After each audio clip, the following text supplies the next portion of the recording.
In this lesson, we're going to talk about metadata and how it can be used inside of your incident response investigations. Now, when you talk about metadata, this is data, or data about a file or application or other thing. Most commonly, you're going to see metadata include things like the file name, the file size, the file type, the creation date, the modification date, the last access date, who owns the file, the checksum associated with the file, and things like that. So let me go ahead and show you some metadata about a file called invoice.pdf that we suspect is malicious or suspicious, and we're using it as part of our investigation.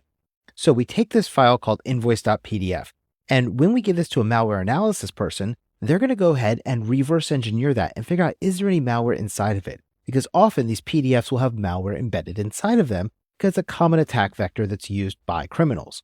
Now, when we have something like invoice.pdf, usually we're going to see this as part of a phishing campaign. Somebody's going to send an email to your organization and say, hey, here's your overdue invoice. You need to pay it today.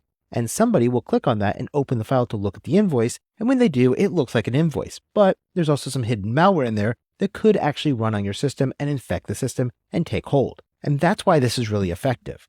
So what kind of metadata can we use from this file to be able to block this from the future once we know it's malicious?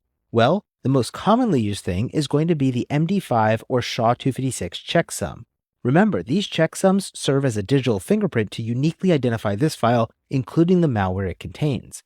So we can use this as a way to add this into our system and use these file hashes as something that can be checked as something entering in or out of our network. And if it sees that hash, it will block those files from being downloaded in the future. So if one person on our network fell for this phishing attack, we want to make sure nobody else does as well, and we can do that by blocking these hash values from being able to be executed or opened on our systems.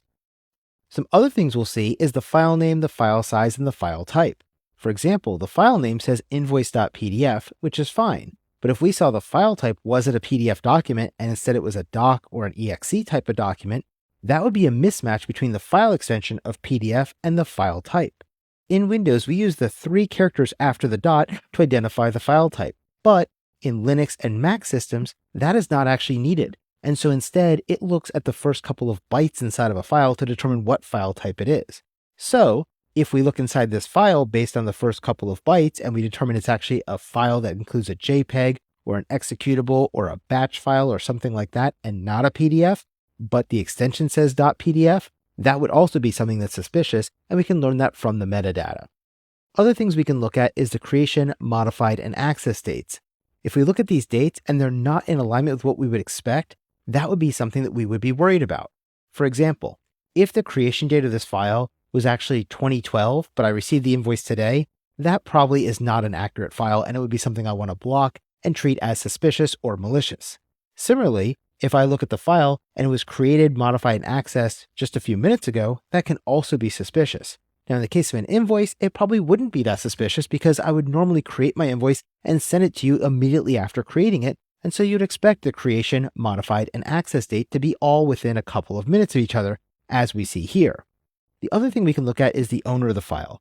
Who is the user who created or owns this file? And so if we found this file was malicious and we found out that Joe was the person who started it, then we can go and say, hey, Joe, why do you have this malicious file? And he might say, oh, well, I got an email earlier from a vendor and I clicked on it to pay the invoice. And that's why it got created on his system as him as the owner. And that would be something we can explain away during our investigation. But these are all things that we can use as part of our investigation. It's more data about this file and where it's been and what it's doing. In addition to that, we can see the file path.